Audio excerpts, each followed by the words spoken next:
మరొక పర్యాయం మనందరం కూడా ఈ విధంగా కూడి ప్రభుని స్తుతించడానికి, ప్రభుని ఘనపరచడానికి ఆ సర్వోన్నతుడైన దేవుడిచ్చిన సమయాన్ని బట్టి ఎప్పుడు ఎల్లప్పుడు యుగాయుగములు ఆయనకి స్తుతి ఘనత మహిమ ప్రభావాలు ఆరోపించబడునుగాక.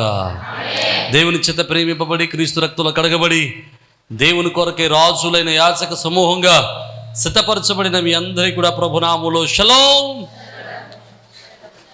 దేవుని కృపా సమాధానాలు ప్రభు మనలకు అనుగ్రహించునుగాక. ప్రియమైన దేవుని బిడ్డలారా, 2025 దాటి 2026 సంవత్సరంలోకి వచ్చాం. సంవత్సరం దాటుతున్న కొలది చిన్నోళ్ళు అవుతున్న వాళ్ళు ఎవరో ఉన్నారు ఇక్కడ? సంవత్సరాలు అవుతుంటే చిన్నోళ్ళు అవుతున్నారా, పెద్దలు అవుతున్నావా? పెద్దోళ్ళు అవుతున్నాం. రైట్, అందరూ పెద్దలు అవుతున్నారా, ఎవరో చిన్నోళ్ళు అవుతున్నారా? ఎవరు అవ్వట్లేదు కదా. వినాలి వినాలి వినాలి. ప్రియమైన దేవుని బిడ్డలారా, సంవత్సరాలు గతిస్తూ ఉన్నప్పుడు సంవత్సరం వెంబడి సంవత్సరం అలా గతిస్తూ ఉన్నప్పుడు మనుషులు మనం పెద్దవాళ్ళం అవుతున్నాం. పోయిన సంవత్సరం ఉన్నట్టుగా ఈ సంవత్సరం ఉండం, పోయిన సంవత్సరం ఆలోచించినట్టుగా ఈ సంవత్సరం ఆలోచించాం. ఎందుకంటే వయసు పెరుగుతున్న కొలది మన ఆలోచన విధానం కూడా మారుద్ది, మన పరివర్తన వచ్చుద్ది, మనలో పరివర్తన వచ్చుద్ది, జ్ఞానం పెరుగుద్ది, శరీరం అభివృద్ధి చెందుద్ది, మన స్థితిగతులు మారుతాయి, పరిస్థితులు మారుతాయి. మనం రోజు రోజుకి దినదినము సంవత్సరం వెంబడి సంవత్సరం మనం ఎదుగుతూ ఉంటాం. మనం శారీరకంగా ఎదుగుతున్నామే కానీ మనం ఎలా ఎదగటం లేదంటే ఆత్మీయతలో ఎదగలేకపోతున్నాం. అందుకనే ఎఫెసీయులకు రాసినటువంటి పత్రికలో అపోస్తలుడైన పౌలు ఒక చక్కటి మాట అంటాడు. చూడండి, 4వ అధ్యాయము 15వ వచనం. ప్రేమ కలిగి సత్యము చెప్పుచు క్రీస్తు వలె ఉండుటకు మనం అన్ని విషయములలో ఎదుగుదాము. ఇక్కడ అంటున్నాడు, క్రీస్తు వలె ఉండటానికి మనం ఎదగాలట. ఎన్నిటిలో అడగాలి, ఏ విషయాల్లో ఎదగాలి అంటే అన్ని విషయాల్లోనూ మనం ఎదగాలి. అన్ని విషయాల్లో మనం గొప్పవారిగా ఉండాలి, అన్ని విషయాల్లో బలంగా ఉండాలి, అన్ని విషయాల్లో అభివృద్ధి చెందాలి, అన్ని విషయాల్లో స్థిరపరచబడాలి, అన్ని విషయాల్లో పరిపక్వత చెందాలి. మరింత ప్రాముఖ్యంగా మనం అన్ని విషయాల్లో ఎందుకు ఎదగాలి అంటే వాక్యం చెబుతుంది, క్రీస్తు స్వారూప్యము మనలో కలగటం కొరకు, మనము క్రీస్తు వలె ఉండటం కొరకు. దేవునికి స్తోత్రం. మరి క్రైస్తవ జీవితం ఎదుగుతున్నామా అంటే పోయిన సంవత్సరం ఎలా ఉన్నామో ఈ సంవత్సరం అలాగే ఉన్నాం. పోయిన సంవత్సరం, అంతకుముందు సంవత్సరం ఎలా ఉన్నామో ఈ సంవత్సరం అలాగే ఉన్నాం. బాప్తిసం పొందిన కొత్తలో ఎలా ఉన్నామో ఇప్పుడు అలాగే ఉన్నాం. 10 సంవత్సరాలు దాటినా 20 సంవత్సరాలు దాటినా మనం సీనియర్ని అని చెప్పుకోవడానికి తప్ప సీనియర్ లక్షణాలు ఏమీ ఉండట్లేదు. దేవునికి స్తోత్రం. సీనియర్లు అందరూ దేవునికి స్తోత్రం చెప్పాడు. హల్లెలూయా కదండి. మనలో సీనియారిటీ పెరుగుతుంది కానీ ఇంకోటి పెరగట్లేదు. ఏంటది? సిన్సియారిటీ పెరగట్లేదు. అది దేవునికి స్తోత్రం కదండి. సీనియారిటీ పెరిగిపోతుంది, సంవత్సరం వెంబడి సంవత్సరం మనం పెద్దోళ్ళు అయిపోతాం. కానీ మన ఆత్మీయమైన వృద్ధి మాత్రం కనబట్టలేదు. ప్రభువు కోరుకున్నటువంటి వృద్ధి, ప్రభువు ఆశించినటువంటి వృద్ధి, ప్రభువు ఆశించినటువంటి పరిపక్వత, ప్రభువు ఆశించినటువంటి క్రీస్తు స్వారూప్యం మనలో కనడం లేదు. ఇక పాత సంవత్సరంలో ఇక ఎలా ఉండిపోయాం. ఇక ఈ నూతన సంవత్సరంలోనైనా ఒక తీర్మానం తీసుకుందాం. ఈ నూతన సంవత్సరంలోనైనా ఒక ఉద్దేశంలోనికి వద్దాం, ఒక నిర్ణయం తీసుకుందాం. ఈ సంవత్సరం అయినా నేను ఆత్మీయంగా పరిపక్వత చెందిన స్థితిలోనికి వెళ్ళాలి. ఈ నూతన సంవత్సరంలోనైనా నేను ఆత్మీయంగా అభివృద్ధి చెందాలి. ఈ నూతన సంవత్సరంలోనైనా ఎలాగైనా సరే నేను ఒక మెట్టైన ఆత్మీయ స్థితిలో ఉన్నత స్థితికి వెళ్ళాలి. ప్రియమైన దేవుని బిడ్డలారా, మనం ఆత్మీయ స్థితిలో ఎదగాలి అంటే ఏం చేయాలి? శరీరంలో అభివృద్ధి చెందడానికి మనం చాలా పనులు చేస్తాం.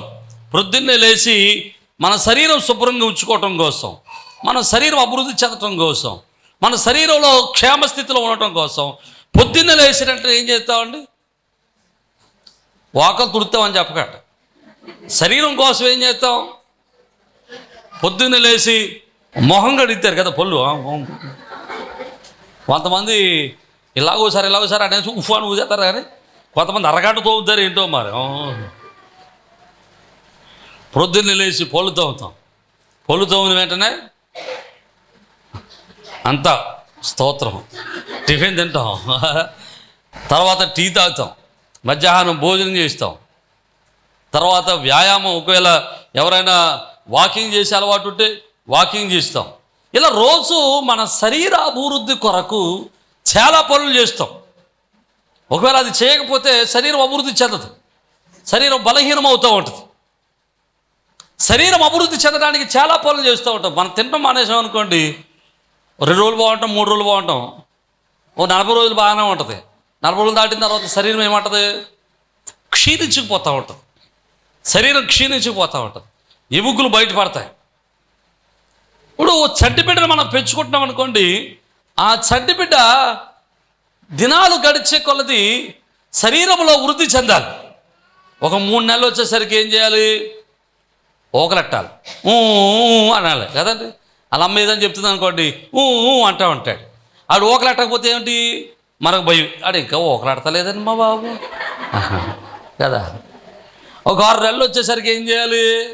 ఇటు శుభ్రంగా సరిలేక తిట్టడం మొదలెట్టాలి. ఒక సంవత్సరం వచ్చేసరికి ఏం చేయాలి? మెల్లగా నడిచేయాలి. నడకపోతే నా కొడుకు ఇంకా నడతలేదు అనుకుంటాం. అంటే సంవత్సరాలు గతిస్తున్నప్పుడు, నెలలు గడుస్తున్నప్పుడు పిల్లలు శరీరంలో వృద్ధి చెందాలి. ఒకవేళ శరీరంలో పిల్లలు వృద్ధి చెందలేదు అనుకోండి, ఆ తల్లిదండ్రులు ఆ బిడ్డను బట్టి చాలా వేదన చెందుతారు, చాలా బాధపడతారు, చాలా దుఃఖంలో ఉంటారు, సమాధానం లేకుండా ఉంటారు. అయ్యో నా బిడ్డకి ఏమైంది. మా మేనల్లుడు బొబ్బులుగాడు ఉన్నాడు, చిన్నారి వాళ్ళ అబ్బాయి. వాడు ఇంచుమించు 2 సంవత్సరాల వరకు సరిగ్గా మాట్లాడేవాడికి మాటలు వచ్చేవి కాదు. మేము పొలోమని ప్రార్థన చేసేసాం, ఎందుకని మాటలు రావట్లేదు అడిగాను. ఇప్పుడు ఆడు మాట్లాడుతుంటే మేము ఇలా పోతాం, దేవుడికి పొలో మనం మాట్లాడుతున్నాం. ప్రియమైన దేవుని బిడ్డరా, అంటే పిల్లలు వృద్ధి చెందుతున్నప్పుడు వారు శరీరంలో వృద్ధి రావాలి. ఏ సమయంలో ఏది జరగాలో, ఏ సమయంలో ఏది చేయాలో అది చేస్తూ వారు వృద్ధి చెందుతూ ఉండాలి. ఆడపిల్లలైతే 12-13 సంవత్సరాలు వచ్చేసరికి ఋతుస్రావం మొదలు పెట్టాలి. అలా జరగకపోతే ఆ శరీరంలో ఏదో లోపం ఉన్నట్టు. ఇప్పుడు శరీరంలో వృద్ధి చెందుతున్నప్పుడు వారి తల్లిదండ్రులు వారి బిడ్డల బట్టి సంతోషిస్తారు. మరి మన దేవుడు మనల్ని ఎప్పుడు సంతోషిస్తాడు, మన పట్ల ఎప్పుడు సంతోషిస్తాడు అంటే మన ఆత్మీయ స్థితిలో మనం అభివృద్ధి చెందుతున్నప్పుడు, మన ఆత్మీయ స్థితిలో మనం వృద్ధి చెందుతున్నప్పుడు మన దేవుడు మనల్ని చూసి సంతోషించేవాడై ఉంటాడు. దేవునికి స్తోత్రం, హల్లెలూయా. మనం ఎప్పుడులాగే ఉంటే మన పట్ల దేవుడు సంతోషించేవాడు కాదు. ఎప్పుడులాగా మనం జీవిస్తే, లోకంలో ఉన్నప్పుడు ఎలా బ్రతికామో ప్రభువులో ఉన్నప్పుడు అలాగే బ్రతికితే, మొదట్లో ఎలా ఉన్నామో ఇక మళ్ళీ కొనసాగుతున్నప్పుడు అలాగే ఉంటే, విశ్వాస జీవితంలో సంవత్సరాలు గతిస్తున్నా ఎప్పుడులాగే నువ్వు జీవిస్తే నిన్ను చూసి ప్రభువు ఆనందించేవాడు కాదు. విశ్వాస శిఖరాలు ఎక్కేవాడిని చూసి ప్రభువు ఆనందిస్తాడు. విశ్వాస శిఖరాలు ఎక్కిన వాడిని ప్రభువు చూసి సంతోషిస్తాడు. నా మాటలు అర్థమైతే దేవునికి స్తోత్రం చెప్పండి, హల్లెలూయా.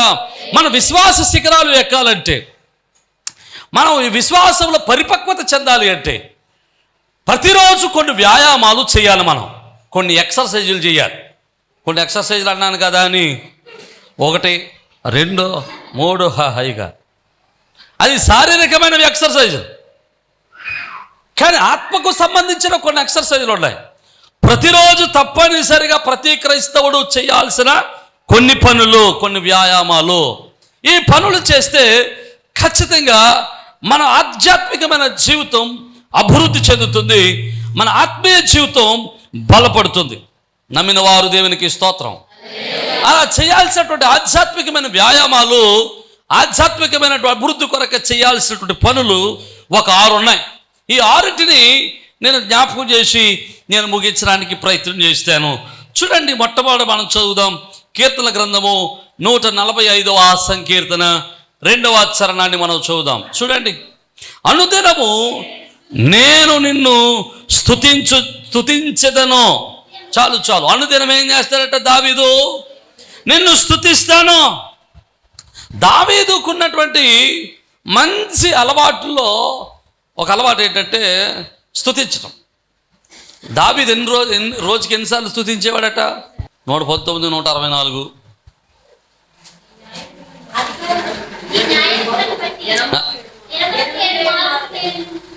దినములకు 7 మార్లు నేను నిన్ను స్తుతించాను. మీరు 3 అంటే నాకు డౌట్ వచ్చి రెఫరెన్స్ చూశాను.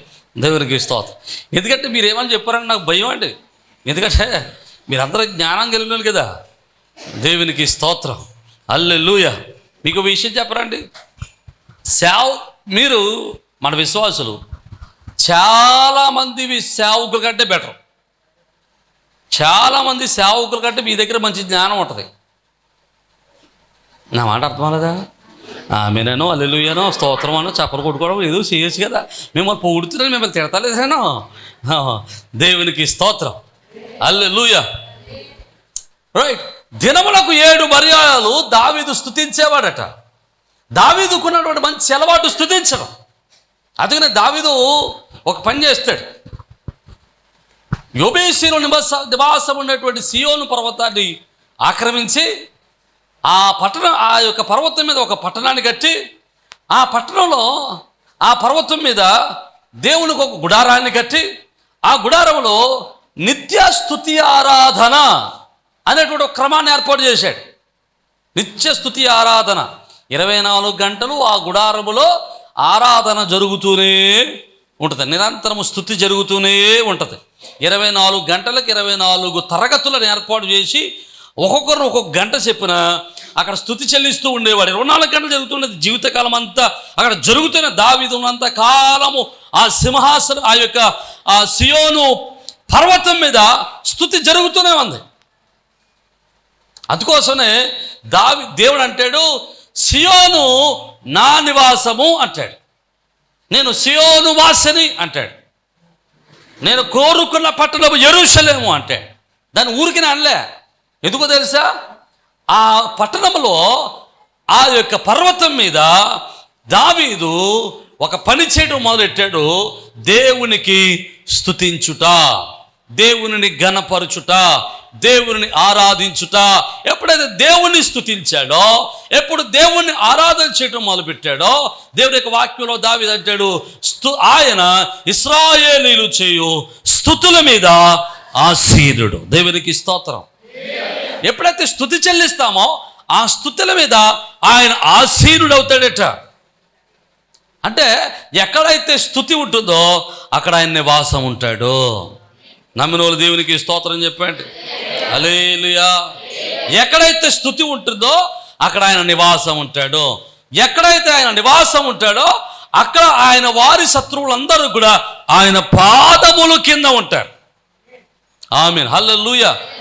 అర్థమైందన్నమాట. ఎలాగా? ఎక్కడైతే స్తుతి ఉంటుందో అక్కడ ఆయన సింహాసనాసీనుడిగా ఉంటాడు. ఎక్కడైతే ఆయన సింహాసనాసీనుడిగా ఉన్నాడో అక్కడ ఆయన శత్రువులందరూ, ఆయన వారి శత్రువులందరూ ఆయన పాదముల కింద పీఠముగా ఉంటారు.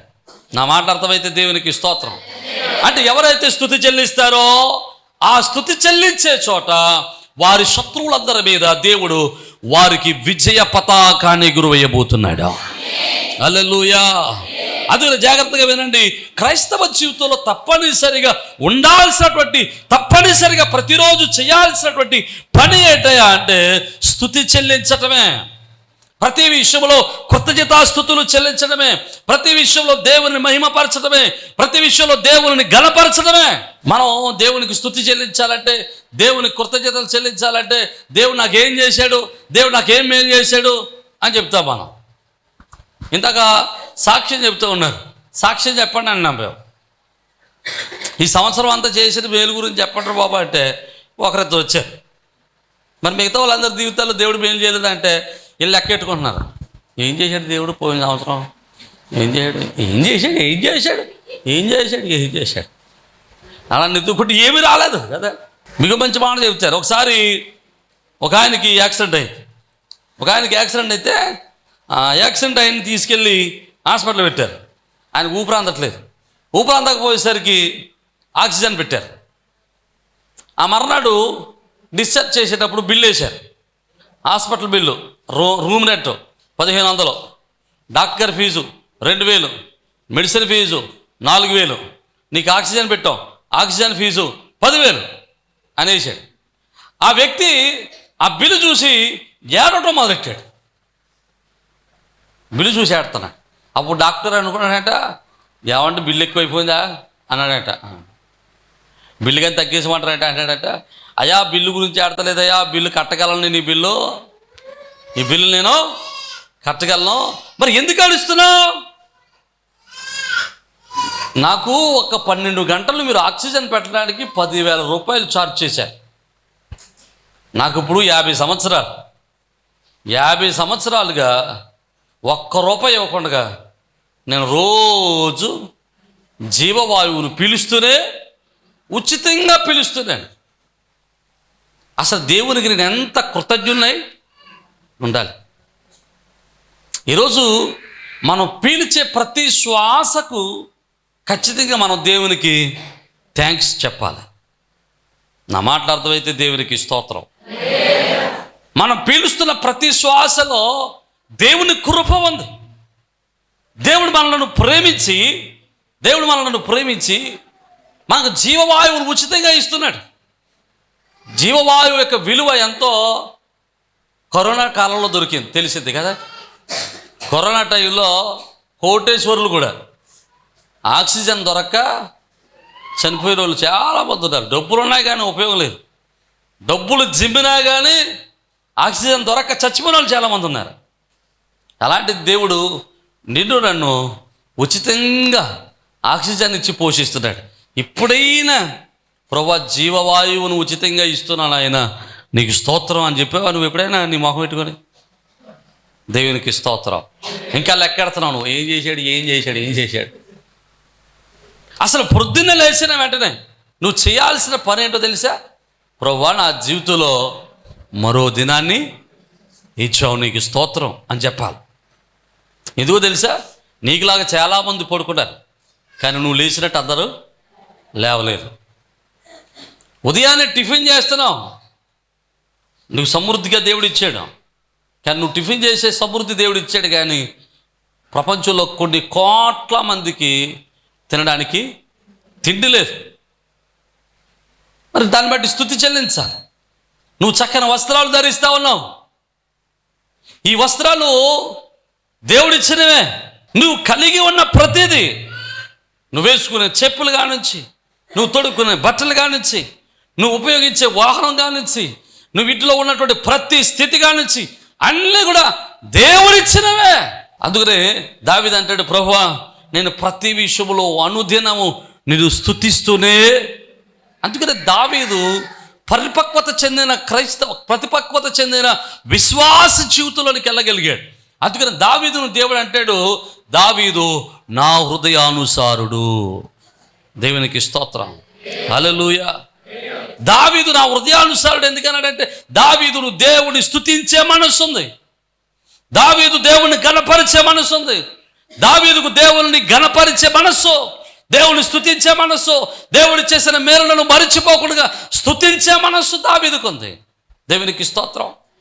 మనం స్తుతించడం మొదలు పెడితే మన స్తుతి మన ఆలోచనను మన సమస్య మీద నుండి దేవుని శక్తి మీదకి మరుస్తుంది.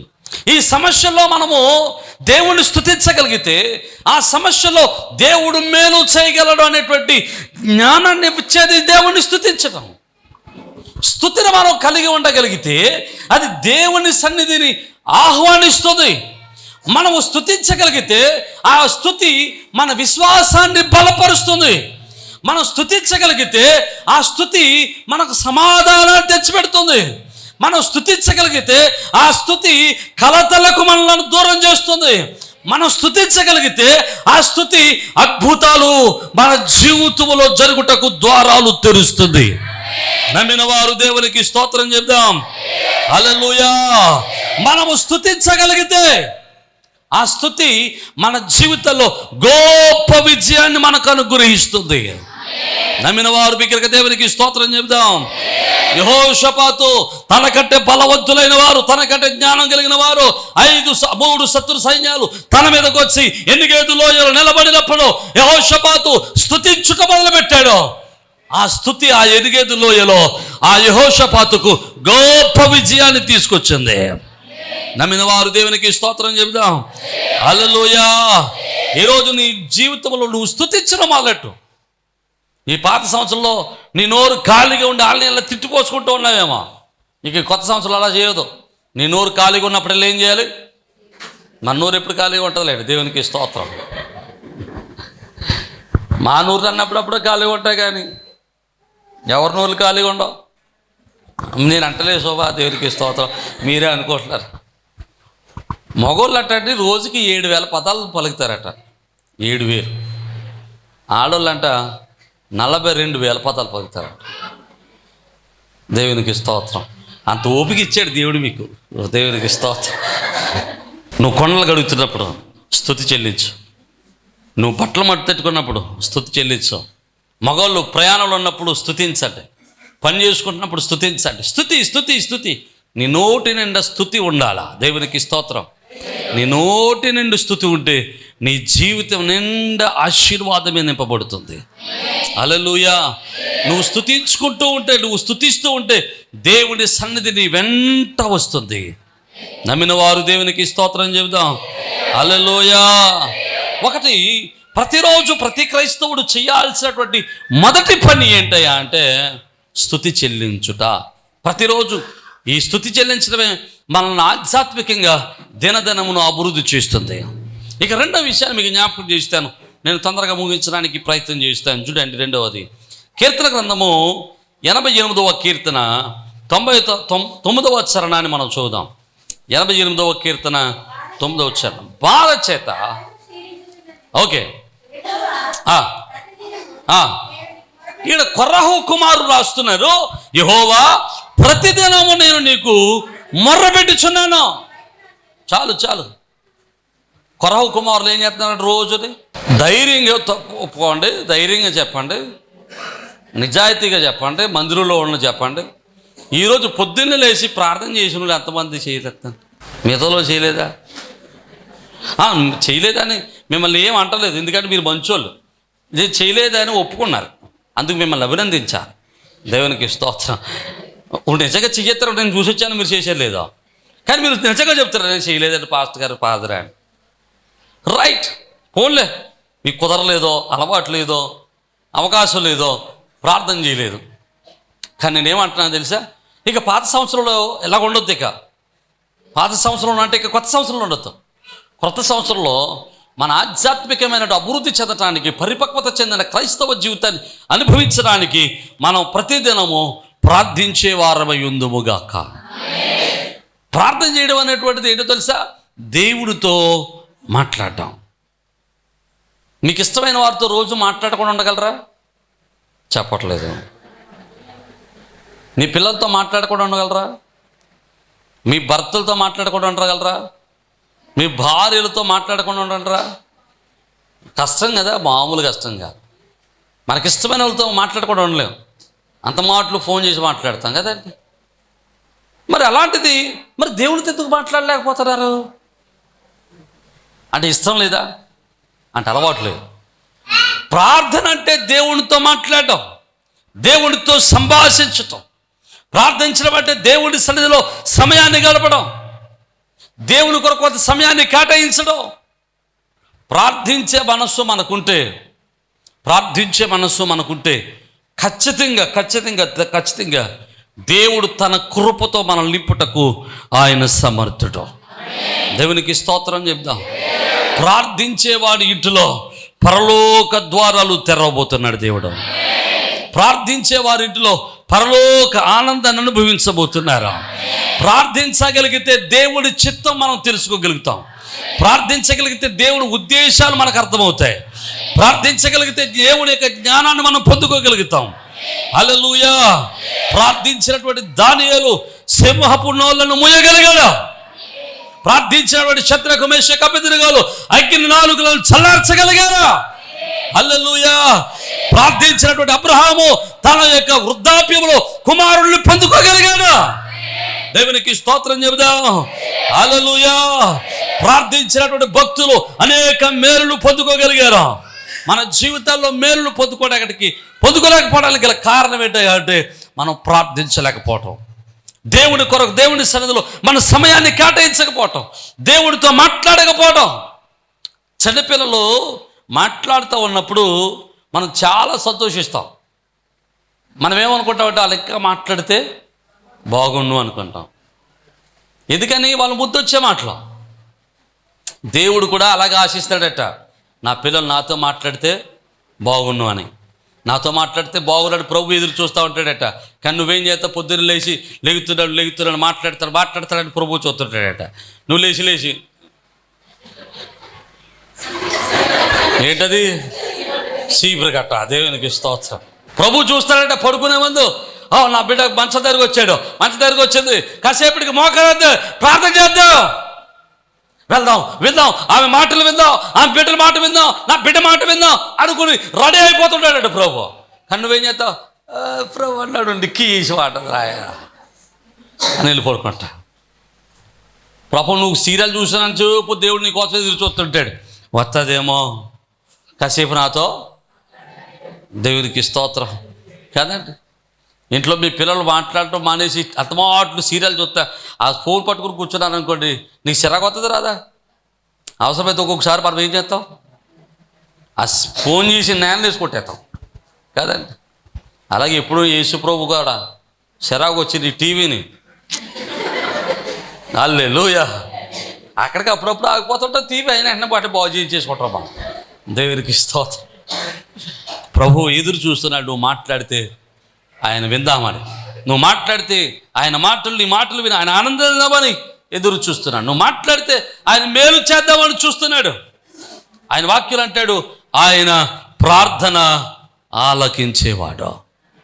నువ్వు ప్రార్థన చేస్తే ఆయన ఆలకించడానికి సిద్ధంగా ఉన్నాడు. అడుగు, నేను నీకు ఇస్తాను. దేవునికి స్తోత్రం.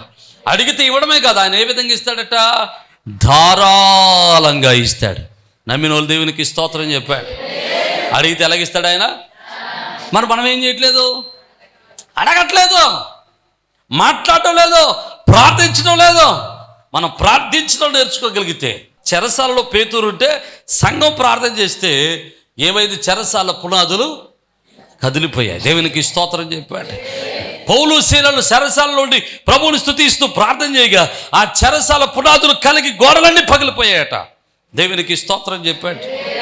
ఈరోజు మనం ప్రార్థన చేయగలిగితే మనకు ఆటంకంగా నిలబడిన ప్రతి శత్రు కోటలు ఆయన కూల్చబోతున్నాడు.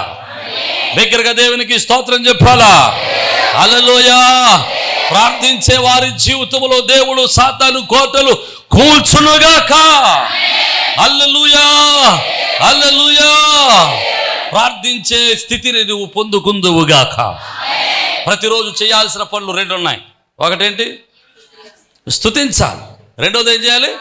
ప్రార్థన చేయాలి. ఇక మూడవది ఏం చేయాలో మనం నేర్చుకుందాం. చూడండి, నెహెమ్యా గ్రంథము 8వ అధ్యాయం 18వ వచనాన్ని మనం చదువుదాం. నెహెమ్యా గ్రంథం 8వ అధ్యాయం 18వ వచనం. మొదటి దినం మొదలుకొని కడదినము వరకు అనుదినము ఎజ్రా దేవుని ధర్మశాస్త్ర గ్రంథమును చదివి వినిపించుచుండేను. దేవునికి స్తోత్రం. ఇక్కడ ఎజ్రా ఓ పని చేస్తున్నాడంట. ప్రతిరోజు ఏం చేస్తున్నాడు? ప్రతిరోజు ధర్మశాస్త్ర గ్రంథాన్ని చదివి వినిపిస్తున్నాడట. అంటే ప్రతిరోజు ఎజ్రా ఏం చేస్తున్నాడంటే వాక్యాన్ని చదువుతున్నాడు. దేవునికి స్తోత్రం. మొగమాటం లేకుండా చెప్పండి, బాధపడ్డాను నేనేమైనా. మంచోళ్ళందరూ మంచి సమాధానం చెప్పాడు. ఈరోజు పొద్దున్న లేచిన కాడి నుంచి ఒక అధ్యాయం అన్న చదివిన వాళ్ళు దేవునికి స్తోత్రం చెప్పండి. హల్లెలూయా. 1 2 సగం చేతుంది. సగం అధ్యాయాలు చదివేవారు 2 3 కొంతమందే. మరి మిగతా వాళ్ళందరూ ఏం చేశారు? నీకే 11 గంటలకు ప్రార్థన పెడతాను, పనులు చేసుకోవద్దేటి? ఎన్ని పనులున్నా, ఎంత భారం ఉన్నా, ఎంతటి స్థితి అయినా ఖచ్చితంగా ప్రతి క్రైస్తవుడు ప్రతిరోజు చేయాల్సిన పని ఏంటంటే బైబిల్ చదవాలి. ఒక 4 అధ్యాయాలు చదవడానికి అవకాశం లేదా? ఒక అధ్యాయమైన చదువు. ఒక అధ్యాయం అంటే 119 లాంటిది కాదులేండి, మరీ 117 కాదు. ఒక అధ్యాయం చదవన్నాడు కదండి పాస్టర్ గారు, 117 అధ్యాయం తీసి స్తోత్రం ఒక అధ్యాయం చదివానండి అలా అన్న బిల్డప్ ఇవ్వకండి. అంటే 117 ఎందుకు చదవద్దాకండి అంటే అందులో 2 వచనాలు ఉంటాయి, 2 వచనాలు ఉన్నాయండి. దేవునికి స్తోత్రం. 2 వచనాలు చదివిన అధ్యాయం చదివానంటే వెళ్ళక్క. సంవత్సరానికి ఒకసారైనా బైబిల్ పూర్తి చేసే వాళ్ళు ఎంతమంది ఉన్నారు ఇక్కడ? సంవత్సరానికి ఒకసారి స్తోత్రం ఒక చెయ్యి లేచేది, 2 చేతులు లేచాయి. ప్రియమైన దేవుని బిడ్డలారా, నువ్వునా? Very good. సంవత్సరానికి ఒకసారైనా బైబిల్ పూర్తి చేయడానికి ప్రయత్నించేయండి. నా మాట అర్థమైతే దేవునికి స్తోత్రం. మంచిది, బైబిల్ చదవటం మంచిది. బైబిల్లో మాట చెప్తాను చూడండి, ఎందుకు బైబిల్ చదవాలో చూడండి. కీర్తన గ్రంథం 1వ అధ్యాయం, కీర్తన గ్రంథం 1వ అధ్యాయం మొదటి 2 వచనాలు చదవండి.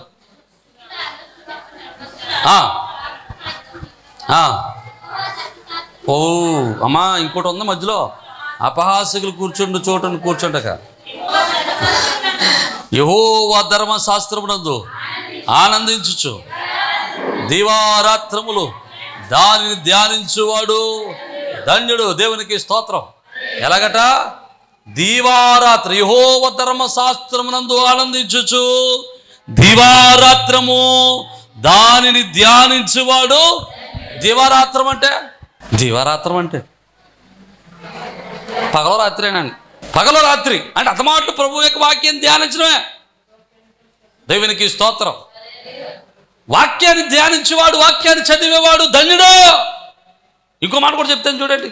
ఆ మాట అక్కడ పట్టుకోండి, అట్లాగే పట్టుకోండి. ప్రకటన గ్రంథం 1వ అధ్యాయం, ప్రకటన గ్రంథం 1వ అధ్యాయం 3వ వచనం. సమయము సమీపించినది కనుక ఈ ప్రవచన వాక్యములు చదువువాడు వాటిని విని ఇందులో వ్రాయబడిన సంగతులను గైకుని వారును ధన్యులు. దేవునికి స్తోత్రం. ఎవడు ధన్యుడయ్యా అంటే వాక్యాన్ని చదివేవాడు, వినేవాడు ధన్యుడు. దేవునికి స్తోత్రం చెప్పండి. హల్లెలూయా. వాడు ఎలాగుంటాడో వాక్యం చెప్తున్నాడు. దావీదు చెప్తాడు చూడండి 2వ 3వ వచనంలో, అతడు నీటి కాలువల వారను నాటబడినదై ఆకువాడక తన కాలమందు ఫలమిచ్చు చెట్టు వలె ఉంటాడు. అతడు చేయనిదంతయు. హల్లెలూయా. నువ్వు పట్టుకున్నదల్లా బంగారం అవ్వాలంటే నువ్వేం చేయాలి? ప్రతిరోజు ప్రభు యొక్క మాటలను ధ్యానం చేయగలిగితే, ప్రతిరోజు వాక్యాన్ని వినగలిగితే ఖచ్చితంగా నువ్వు ఫలమిచ్చే చెట్టు వలె ఉంటావు. హల్లెలూయా. ఫలించే చెట్టు వలె నువ్వు ఉందువుగాక, ఫలించే చెట్టు వలె నువ్వు బలపరచబడుతువుగాక. నీవు చేయు పని అంతటిలో దేవుడు సహాయము చేయునుగాక. నువ్వు చేయు పని అంతటిలో సఫలమగునుగాక. నమ్మిన వారు దేవునికి స్తోత్రం చెబుదాం. హల్లెలూయా. వాక్యాన్ని ధ్యానం చేయాలా? ప్రతి సంవత్సరం ఎన్ని సంవత్సరాలు వాక్యం చదివినా ప్రతి సంవత్సరం అది కొత్తగానే అనిపిస్తూ ఉంటుంది.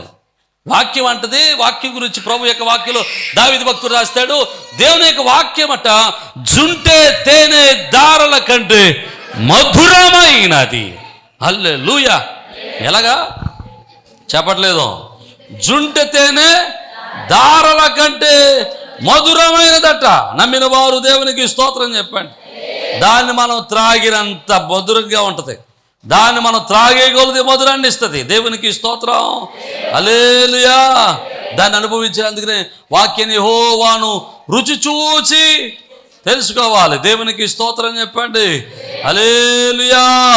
దేవుని యొక్క వాక్యాన్ని మనం జ్ఞాపకం చేసుకుంటే వాక్యము జుంటె తేనె దారుల కంటే మధురమైనది. దేవునికి స్తోత్రం చెప్దాం. హల్లెలూయా. హల్లెలూయా. ప్రియమైన దేవుని బిడ్డలను జ్ఞాపకం చేసుకుందాం. దేవుని యొక్క వాక్యము శ్రేష్టమైనది. ఆ వాక్యాన్ని ప్రతిరోజు ఏం చేయాలి?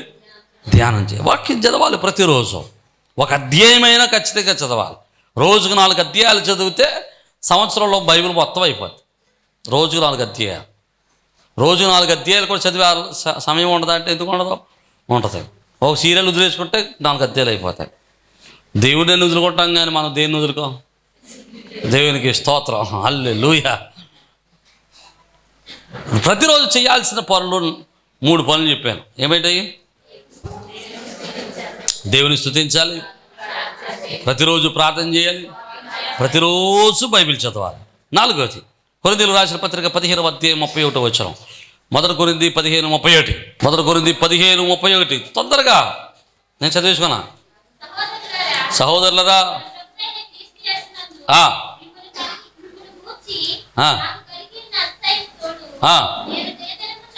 నేను దినదినమును చనిపోవచ్చున్నాను. దేవునికి స్తోత్రం.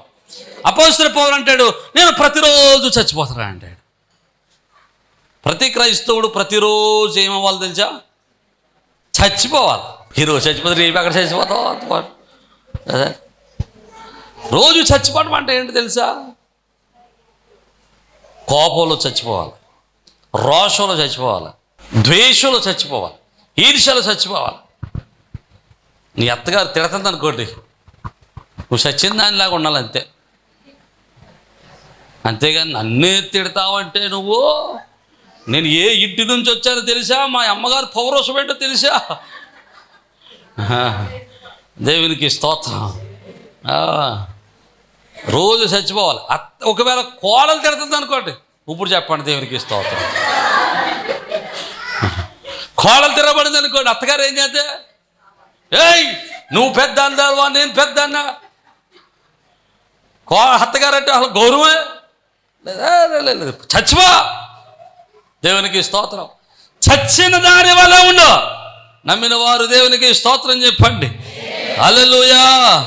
చచ్చిన వాడు ఎలాగైతే పడి ఉంటాడో, చచ్చిన వాడు ఎలాగైతే ఏమి తెలియని వాడుగా ఉంటాడో, ఈ లోక విషయంలో నువ్వు చచ్చిన వాని వలె ఉందువుగాక.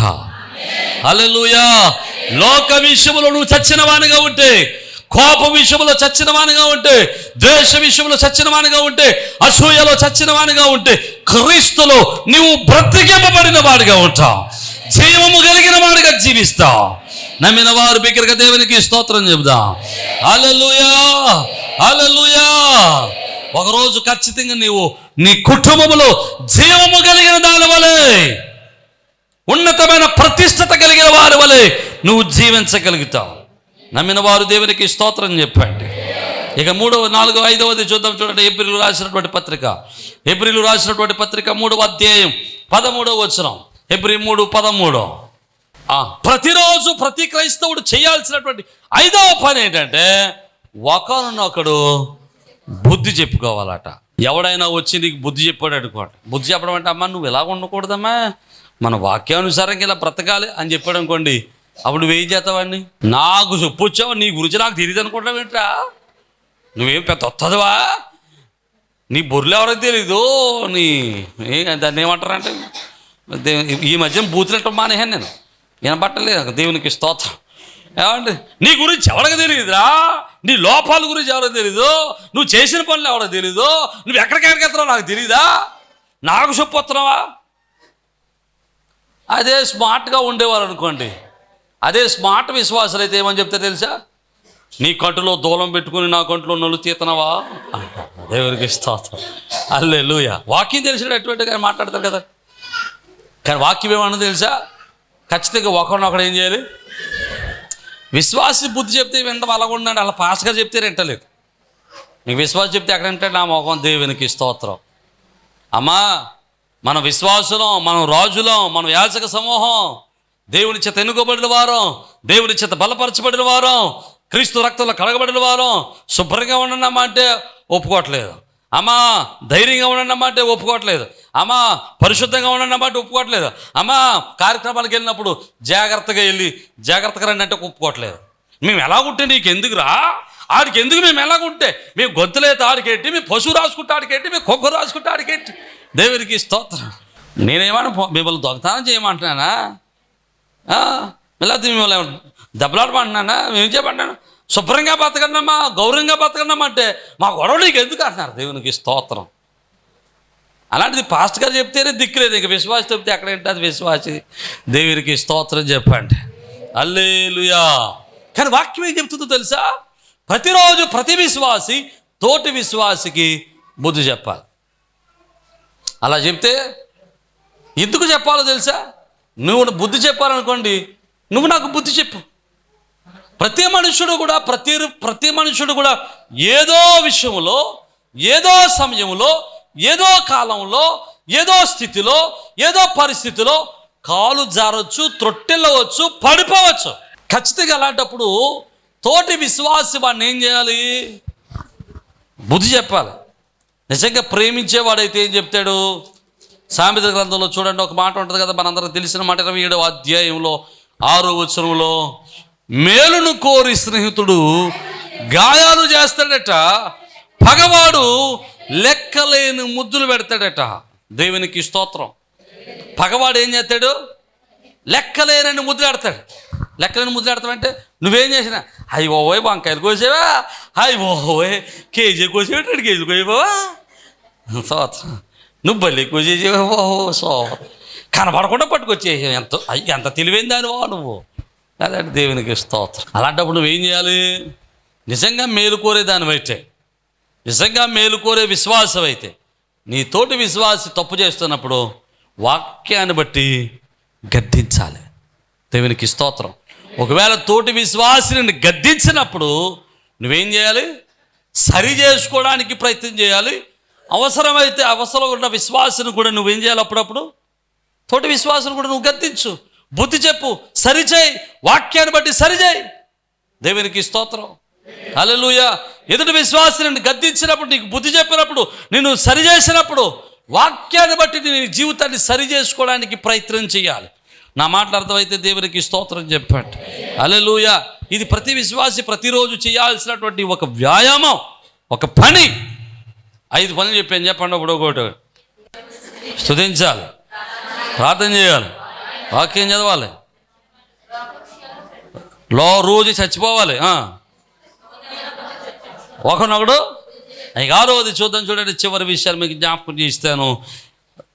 96వ కీర్తన 2వ చరణం, 96:2. అనుదినము ఆయన రక్షణ సువార్తను ప్రకటించుడి. దేవునికి స్తోత్రం చెబుదాం. ప్రతిరోజు ఏం చేయాలట? సువార్త ప్రకటించాలి.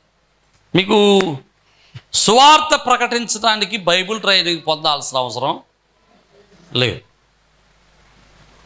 సువార్త ప్రకటించే వాళ్ళందరూ సేవకులు కాదు. హలో, ఇది గుర్తుపెట్టుకోవాలి. దేవుడు నిన్ను సువార్త చేయడానికి పిలిచాడు అంటే అర్థం సేవ చేయడానికి పిలవడం కాదు. నువ్వు ఒక విశ్వాసివి, విశ్వాసులు కూడా సువార్త చేయాలి. సువార్త చేసే ప్రతి ఒక్కడు సేవకుడు కాదు. నా మాట అర్థమైతే దేవునికి స్తోత్రం. సువార్త ప్రకటించే ప్రతివాడు సేవకుడు కాదు. కానీ ప్రతి విశ్వాసం ఏం చేయాలి? సువార్త ప్రకటించాలి. సువార్త ప్రకటించడం అంటే ఏంటి? క్రీస్తును గురించినటువంటి వార్త ప్రచురించాలి. క్రీస్తును గురించినటువంటి వార్త ఒకడికైనా చెప్పాలి. రోజు నువ్వు మాట్లాడుతూ ఉన్నప్పుడు, నీ స్నేహితులతో మాట్లాడుతున్నప్పుడు, నీ బంధువులతో మాట్లాడుతున్నప్పుడు, నీ ఇరుగు పొరుగు వారితో మాట్లాడుతున్నప్పుడు ఎవరికైనా క్రీస్తును గురించినటువంటి మాటను గురించి చెప్పాలి. అలా చెప్పాలంటే మనకు బైబిల్ తీరాల్సిన అవసరం లేదండి. ఒక చక్కటి పాట ఉంటుంది. ఆ పాటలో ఒక చక్కటి చరణం ఉంటుంది. మీకు ఏమైనా గుర్తుంటే చెప్పండి. సాక్ష్యమిచ్చేదా మన స్వామి యేసు దేవుడనుచు, సాక్ష్యమిచ్చేదా సాక్ష్యమనగ గనిన వినిన సంగతులను,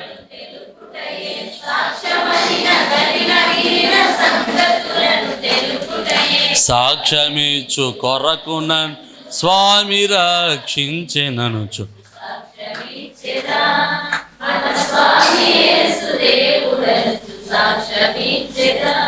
అందులో చరణం ఉంటుంది. చేయలేని వాదములకు బోలు, బోధ చేయలేని వాదములకు నాకదే నాకు తెలిసినంత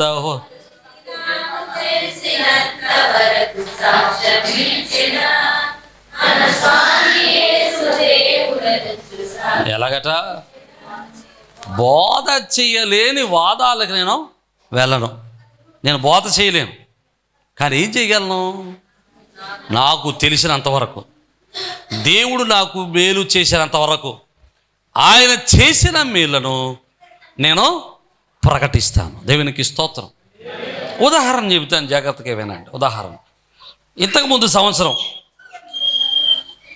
2024 సంవత్సరంలో నవంబర్ మాసంలో మేము లంబసింగి ఆ ప్రాంతాల్లో, అడవి ప్రాంతాల్లో సువార్త ప్రకటించడానికి వెళ్ళాం.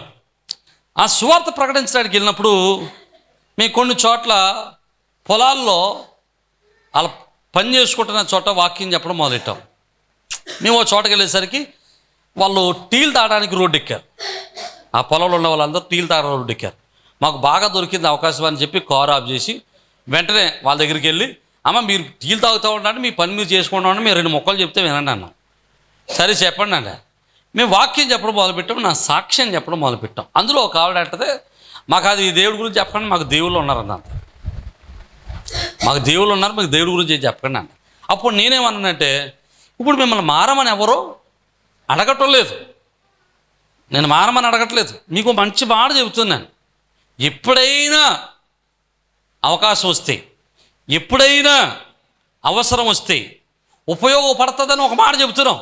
ఏంటంటే, నేను నమ్ముకున్నటువంటి దేవుడు ఉన్నాడు, ఆయన నా దీన స్థితిలో నుండి నన్ను లేవనెత్తాడు, నా అనారోగ్య పరిస్థితిలో నన్ను బాగు చేశాడు.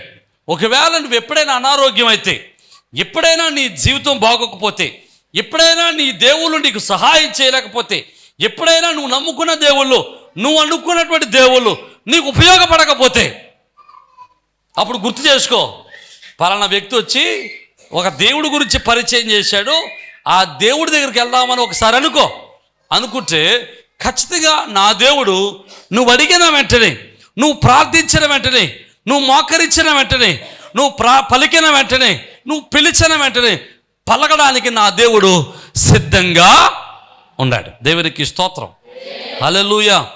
ఎందుకు ఈ మాట చెబుతున్నానంటే, మనం ఎప్పుడైనా సువార్త ప్రకటించినప్పుడు మనం చెప్పిన వెంటనే అవతల వ్యక్తి మారాలనేటువంటి రూలు రెగ్యులేషన్స్ ఏమి లేవు, మారతాడనే నమ్మకం కూడా లేదు. కానీ క్రీస్తును గురించినటువంటి మాట అవతల వ్యక్తికి ఎప్పుడో ఒకప్పుడు చెప్పగలిగితే, అది ఎప్పుడో ఒకప్పుడు ఖచ్చితంగా వాళ్ళ జీవితంలో ఫలిస్తుంది. నేల మీద వేసినటువంటి విత్తనం నువ్వు వేసిన వెంటనే అదేం చేయకపోవచ్చు, మొలకకపోవచ్చు. కానీ ఏదో ఒక రోజు ఖచ్చితంగా మొలకెత్తుతుంది. చూడండి, మనం ఎండాకాలంలో మామిడికాయలు తింటాం, ఎండాకాలంలో మామిడికాయలు తింటాం. మామిడికాయలు టెంకంతా ఊర్చేసి, టెంకంతా పీకేసి టెంక పెంట మీద పడేస్తాం. కానీ వర్షాకాలం రాగానే, వర్షం పడగానే అందులో కొన్ని విత్తనాలు, కొన్ని టెంకలు మొలకెత్తడం మొదలెడతాయి. దేవునికి స్తోత్రం. నువ్వు ఎప్పుడో ఎండాకాలం వేసావు, కానీ వర్షాకాలం అది మొలకెత్తేది. వర్షం పడగానే, అవసరం రాగానే, సమయం రాగానే నువ్వు చెప్పిన మాట ఖచ్చితంగా ఆ జీవితంలో, ఆ వ్యక్తి బ్రతుకులో ఖచ్చితంగా ఫలిస్తుంది, మొలకెత్తుతుంది. ఆ వ్యక్తి క్రీస్తులోనికి మార్చబడతాడు.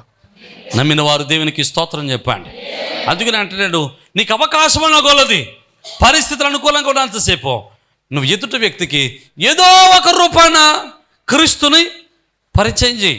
అనారోగ్యంతో ఉన్నాడా, నాకు కూడా అనారోగ్యంగా ఉండేదయ్యా, నేను ప్రభు దగ్గరికి వెళ్ళాను, మా పాస్టర్ గారు మా కోసం ప్రార్థన చేశాడు, మా సంఘం నా కోసం ప్రార్థన చేశాడు, ప్రభు నన్ను బ్రతికించాడు అని చెప్పు.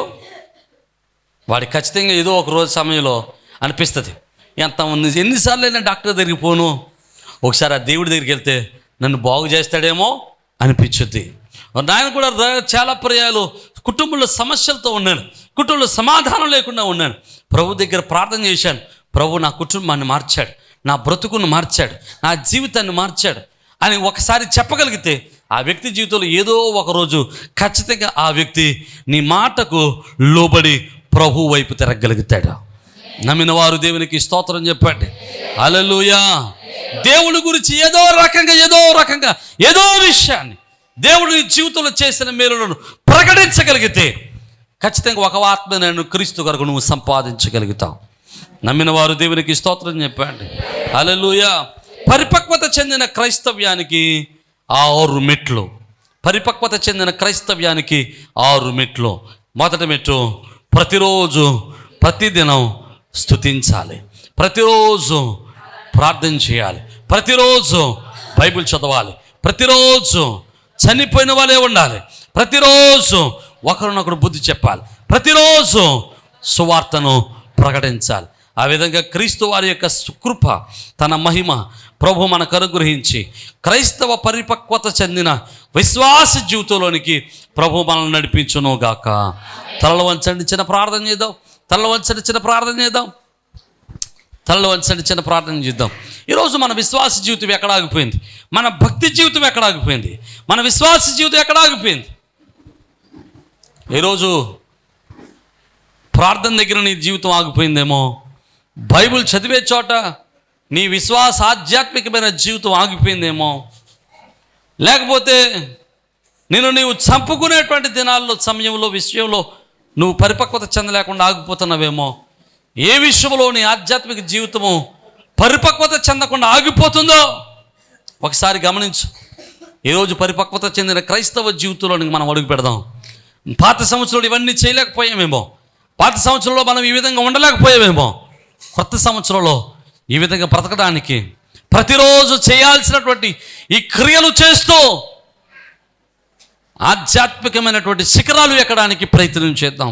ఒక తీర్మానం తీసుకుందాం. ప్రభువా, ఈ సంవత్సరం నేను ప్రతిరోజు బైబిల్ చదువుతాను. అయ్యా, ఈ సంవత్సరం ఖచ్చితంగా అయ్యా ప్రతిరోజు ప్రార్థన చేస్తాను. అయ్యా, ఈ సంవత్సరం ఖచ్చితంగా ప్రతిరోజు నాయనా నిన్ను స్తుతిస్తాను. అయ్యా, ఈ సంవత్సరం నేను ఖచ్చితంగా నా కోపాన్ని చెప్పుకుంటాను, నా ద్వేషాన్ని చెప్పుకుంటాను, నా ఈర్ష్యను చెప్పుకుంటాను. అయ్యా, నా ద్వేషాన్ని చెప్పుకుంటాను. అయ్యా, నేను చచ్చిన వారి వలె, క్రీస్తు కొరకు చచ్చిన వాళ్ళ వలె బ్రతుకుతానయ్యా. నా బలాన్ని చెప్పుకుంటానయ్యా. ఈరోజు ఖచ్చితంగా నాయన ఈ సంవత్సరం నాయన కొంతమందికైనా నిన్ను పరిచయం చేస్తాను, నాయన కొంతమందికైనా నిన్ను స్తుతిస్తాను ప్రభు, నిన్ను పరిచయం చేస్తాను. ఒక తీర్మానం తీసుకుందాం, ప్రార్థన చేద్దాం. పరిశుద్ధుడు, కృప కలిగిన తండ్రి, సేవాధిపతి, మీకే స్తోత్రాలు. వీరిని వాక్యాన్ని మరోలా నడిపించేయండి ప్రభువా. నీ కృప చేత బలపరచబడడానికి సహాయం చేయి అయా. ఇగో తండ్రి, ప్రతిదినం ప్రతి క్రైస్తవుడు చేయాల్సినటువంటి అయా ఇగోత కొన్ని పనులు మేము నేర్చుకున్నాం. అయా ఇగో తండ్రి, పరిపక్వత క్రైస్తవ జీవితానికై కొన్ని మెట్లు మేము నేర్చుకున్నాం. నీ కృప చేత మమ్మల్ని నడిపించి మీరు మహిమ పొందండి. వీరుడి వాక్యం అభివృద్ధి ఫలింపచేయండి. వాక్యం విన్న ప్రతి బిడ్డలు మీరు దర్శించండి. నీ కృపాక్షేమం చేత వారిని ఆదరించండి. ఎవరు అవసరతున్నారో అవసరాలు తీర్చండి నాయన. ఈ నూతన సంవత్సరంలో నూతనమైన కార్యాలు వారి పట్ల జరిగించండి. మీరే మహిమ పొందమని యేసు పరిశుద్ధ నామమున బట్టి స్తుతించున్నాం మా పరమ తండ్రి. ఆమేన్, ఆమేన్.